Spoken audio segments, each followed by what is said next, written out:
Olá, sejam bem-vindos ao meu canal. Este é o segundo vídeo que faço.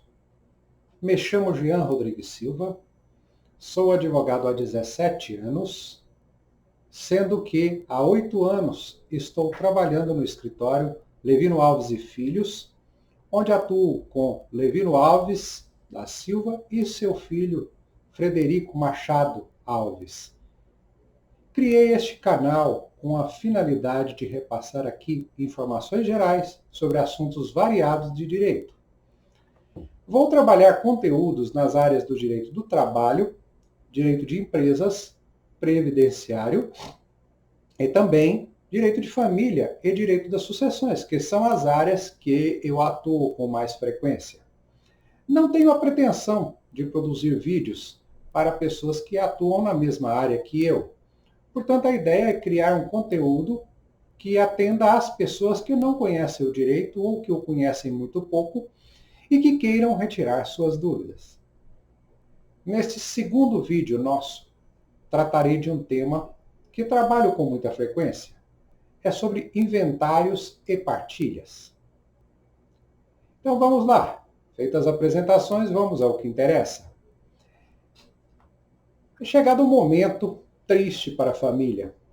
Seu ente querido, pai, a mãe, o avô, a avó, o tio, faleceu.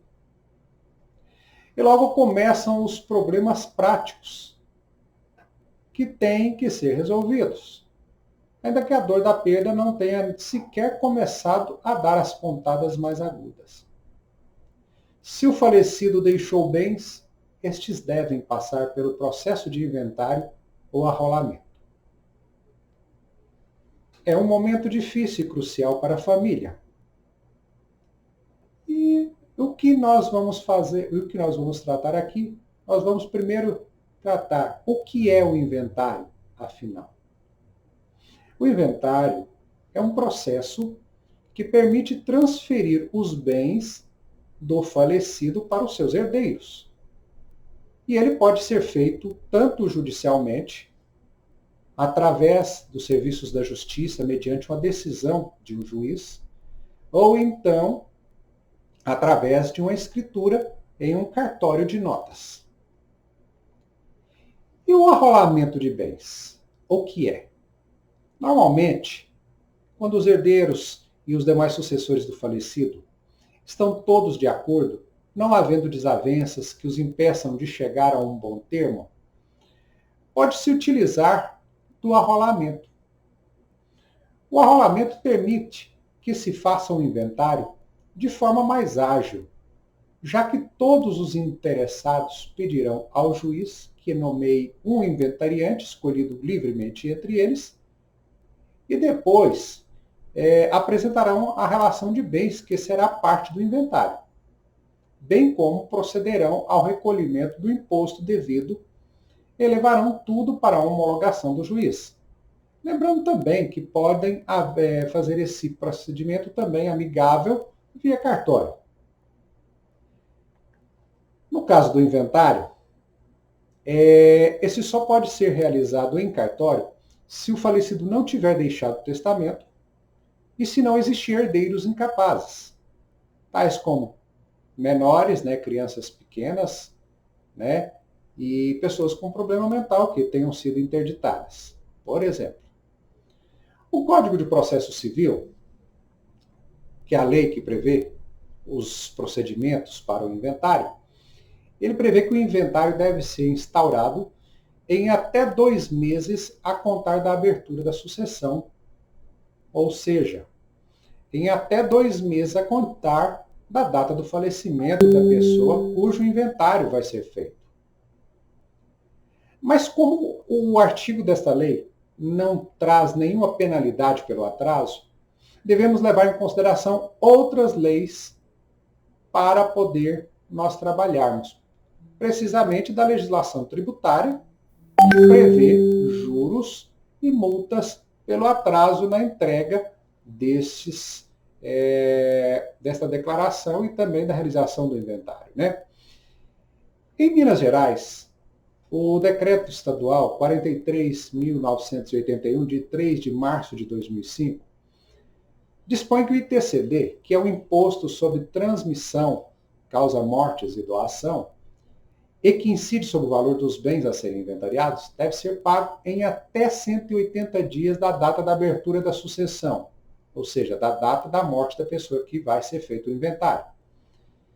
E o mesmo decreto prevê que se a declaração para os fins do ITCD tiver sido entregue em até 90 dias, guardem bem isto, da data do falecimento da pessoa, cujo inventário será realizado, e o pagamento do imposto apurado seja feito também nesse mesmo prazo de 90 dias, haverá um desconto de 15% sobre o valor do imposto.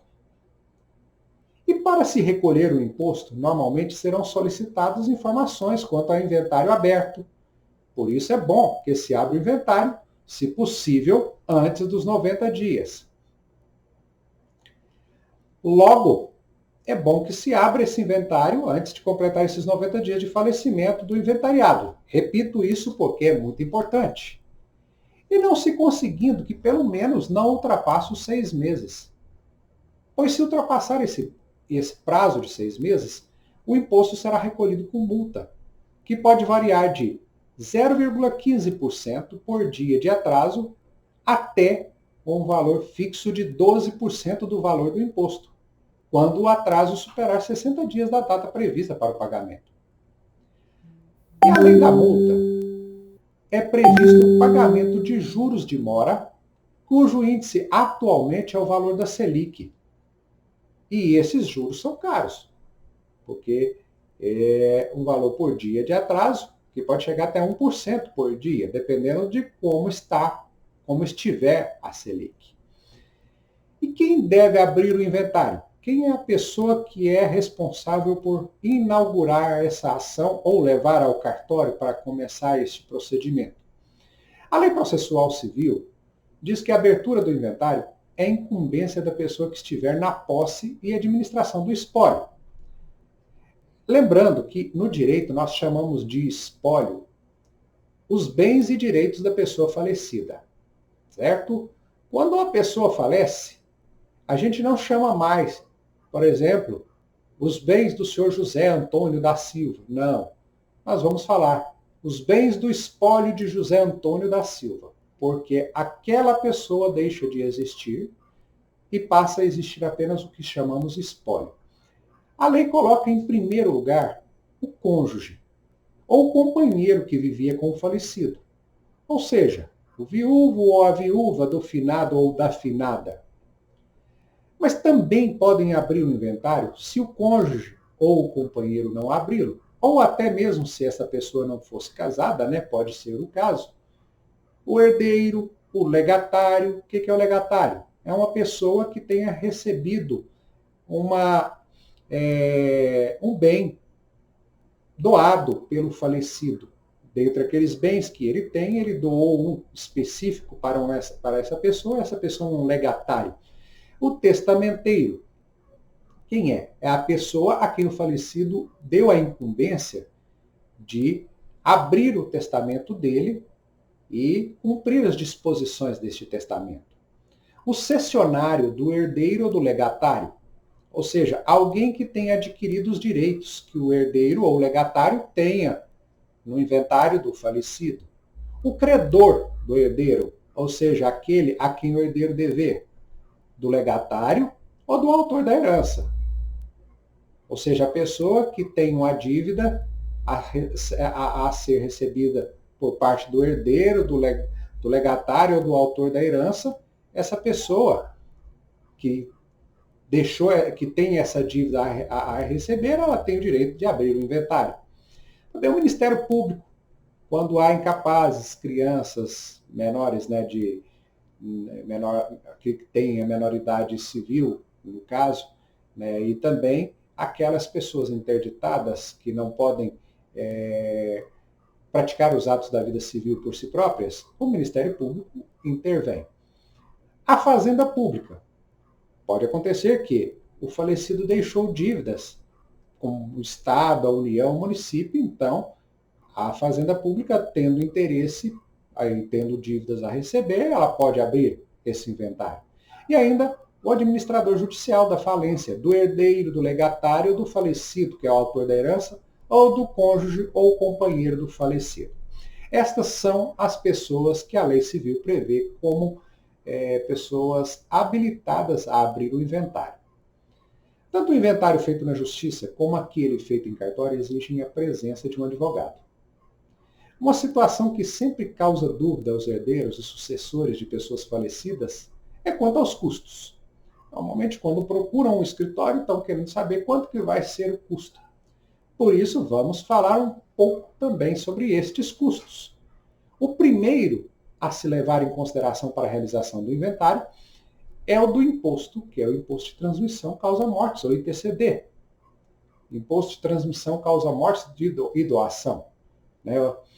Esse imposto, no estado de Minas Gerais, atualmente, ele corresponde a 5% do valor venal do bem. E o que é o valor venal do bem? É o valor de mercado desse bem, ou direito, na data da abertura da sucessão. Certo? Antigamente, muitos colegas podiam aproveitar e colocar valores que não eram os valores de mercado e acabava que a Receita aceitava esses valores. Atualmente não ocorre isso. Se existir um bem, ele deve ser avaliado e o valor de mercado dele, na data que a pessoa que tem o inventário a ser realizado, ou seja, a pessoa que faleceu, na data do óbito dela, é que deve ser considerado o valor desse bem. No cálculo do imposto, entra o valor de todos os bens, inclusive o valor de aplicações bancárias. Sendo que a data da avaliação é a data do falecimento daquele cujo inventário vai ser realizado. Por isso, é importante que os familiares providenciem nos bancos onde o falecido tinha contas e aplicações os extratos do dia do óbito, para facilitar o trabalho do advogado. Quanto a bens, como casas, lotes, fazendas, etc., bens imóveis, que nós chamamos, é sempre bom solicitar a um corretor profissional que avalie os bens para facilitar no lançamento do imposto, já que o correto lançamento do valor favorece o recolhimento do imposto, afastando-se multas e podendo inclusive beneficiar-se do desconto de que já falamos. Também é importante destacar que o ITCD não incide nos casos em que o falecido tenha apenas um imóvel residencial e este valha, no máximo, 40 mil UFENGs. O que é UFENG? Unidade Fiscal do Estado de Minas Gerais. Unidades Fiscais do Estado de Minas Gerais. E que esses bens, o total de bens deste falecido, não ultrapasse 48 mil UFENGs. Então, o bem residencial dele tem que ser de até 40 mil UFENGs. E o total dos bens, isso aí com a soma de outros bens que ele possua, por exemplo, um carro, não pode ultrapassar 48 mil UFENGs. Lembrando que para calcular esse limite dessas UFENGs, nós não levamos em conta roupas, utensílios agrícolas de uso manual, tipo enxada, arado manual, foices, etc., bem como móvel e aparelho de uso doméstico que guarneçam a residência, geladeira, fogão, cama, armários, micro-ondas, ar-condicionado, etc. Então, nesse caso, por exemplo, vamos dizer que a casa do falecido valha até 40 mil UFENGs, e que os bens lá de dentro da casa dele, a geladeira, o freezer, a televisão, tudo isso acabe passando de 48 mil, chega até uns 50 mil UFENGs o total. Mas se só esses bens que guarnecem a residência que está ultrapassando os 48 mil, ele vai ter o benefício da mesma forma. O que não pode é, por exemplo, ter um carro que ultrapasse esse valor. No caso de questões agrícolas, ele não pode ter, de bens agrícolas, ele não pode ter um trator, por exemplo, que faça ultrapassar esse valor. Então vamos lá, vamos para os exemplos. Para facilitar o entendimento, vamos a um exemplo prático. Hoje, dia 5/4/2020, que é o dia que eu estou gravando esse vídeo, cada UFENG está valendo R$ 3,7.116 décimos de milésimos, 3,7116. Assim, 40 mil UFENGs corresponde a R$ 148.464. E 48 mil UFENGs valem R$ 178.156 R$ 178.156,80. Então, são esses os valores que nós vamos considerar para a isenção, né, do imposto. Alguma pessoa que tenha falecido e tenha deixado apenas um imóvel residencial, suponhamos de valor de até R$ 148.464, e que a soma dos outros bens que ele possua, não se levando em conta roupas, utensílio agrícola de uso manual, bem como móvel, aparelho de uso doméstico que guarneça a residência, não ultrapasse R$ 178.156,80. Ele terá isenção reconhecida aos seus sucessores e herdeiros. Falamos anteriormente de um dos custos do inventário. O segundo custo vai depender do tipo de inventário que será realizado. Se puder ser feito o inventário via cartório de títulos e notas e as partes optarem por esse tipo, serão devidos emolumentos ao cartório. Na tabela de emolumentos disponibilizada pelo TJMG, que é o Tribunal de Justiça de Minas Gerais, consta que para a realização de atos de situação com conteúdo financeiro, serão cobrados, segundo uma tabela progressiva que leva em consideração o ato a ser realizado e o valor dos bens a serem lançados. Apenas a título de exemplo, vamos supor que o patrimônio que vamos inventariar valha entre R$ 210.000,01 e R$ 280.000. O cartório irá cobrar o valor de R$ 2.961,55, pois é o preço previsto em tabela. Agora, se for feita a opção pelo inventário judicial, teremos as despesas relativas ao formal de partilha, cujo primeiro instrumento dele vale R$ 222,70. Visando melhor esclarecimento para o ouvinte de nossa live, suponhamos que o valor de um dos bens a inventariar fique dentro do intervalo de R$ 155.716,48 até R$ 297.165,73. Nesse caso, serão devidas custas de valor de R$ 2.019,11. Ao que se acrescenta, né, o valor do formal de partilha, que já falamos, no valor de R$ 222,70. Então, nós temos um total de valor de custos com a justiça de R$ 2.241,81. Analisando assim, nós fazemos, se houver a opção pela justiça, de uma economia de R$ 719,74, considerando que o valor dos bens que eu lancei aqui como a inventariar, tanto no caso judicial quanto extrajudicial, são valores próximos. Então, a gente vê que no cartório acaba saindo um pouco mais caro, com a vantagem de que no cartório o procedimento é mais rápido, porque não depende da análise do juiz, nem daquela morosidade judicial costumeira. Então, no cartório acaba sendo uma opção que pode agilizar quando as partes querem resolver o problema mais rápido. Os custos com o advogado são apurados segundo uma tabela que a OAB edita, que no caso aqui de Minas Gerais, prevê um valor de 6% sobre os bens inventariados, prevendo valores mínimos para a cobrança do serviço. Falamos agora sobre os documentos necessários para se fazer um inventário. Em princípio, deve-se ter em mãos a certidão de óbito do falecido, bem como as cópias dos documentos pessoais dele, o RG, o CPF, e também os mesmos documentos da viúva e de todos os herdeiros, legatários e todas as pessoas que forem fazer parte do inventário. Com relação aos documentos do viúvo, deve-se apresentar a certidão de casamento atualizada do viúvo ou da viúva e dos herdeiros também. E demais interessados, deverá ser apresentada ou a certidão de casamento atualizada ou a de nascimento, se forem solteiros. Sempre documentos atualizados, retirados do cartório, quando no máximo com um mês.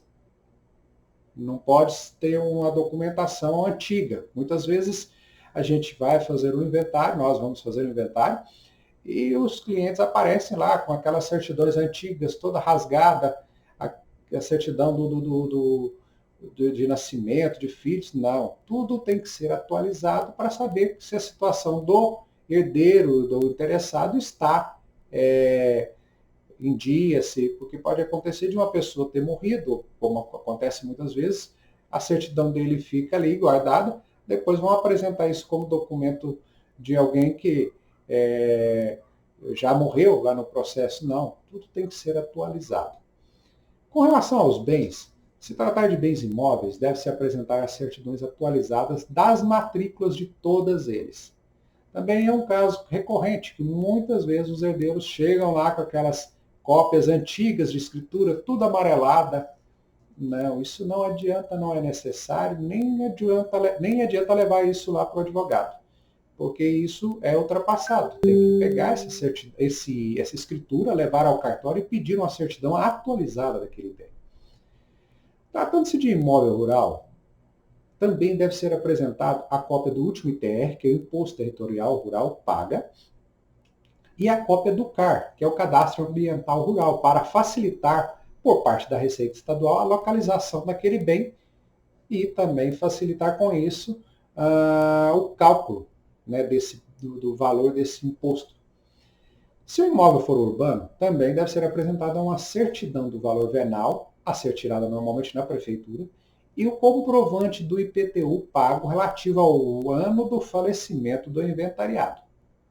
Porque lá no IPTU e lá nessa certidão de valor venal, tem todos os dados daquele imóvel urbano, número dele de cadastro na prefeitura, o valor venal, tem tudo aquilo lá para que a Receita possa fazer as suas análises. Existindo veículos, devem ser apresentados os certificados, os comprovantes de registros deles, o CRV. E se existir bens como bovinos e outros semoventes, né, as pessoas que têm fazenda, têm esses animais, deve-se apresentar a certidão do IMA, que é o Instituto de Meio Ambiente, informando qual era a situação de propriedade por parte do falecido desses bens no dia do seu óbito. Havendo dinheiro em aplicações bancárias, também faz necessário apresentar o extrato do dia do óbito, como já falei isso em outro local. Finalmente, eu lembro que todos os documentos devem ser digitalizados em formato PDF, pois o processo judicial hoje é eletrônico e esse formato é aquele que é utilizado por todas as bases do sistema chamado PJE, que é o processo judicial eletrônico. Mais uma vez, reitero que quanto mais rápido possível se providencia os documentos para o advogado elaborar o serviço, tanto mais rápido é o cumprimento dos prazos, evitando-se assim a incidência de multas e juros sobre o imposto a recolher. Então, era isso que eu tinha para poder falar com vocês hoje nesta live. E dessa forma, encerro aqui mais uma transmissão, esperando que essa nossa live tenha servido para ajudar você que nos assiste nesse canal. Agradeço a todos que tenham dedicado um pouquinho de seu tempo para vê-lo. Se você gostou desse vídeo, dê um like aqui embaixo, por favor, e compartilhe com seus amigos. Não se esqueça de dar um like. Like, pois ele é muito importante para o canal. Até uma próxima vez.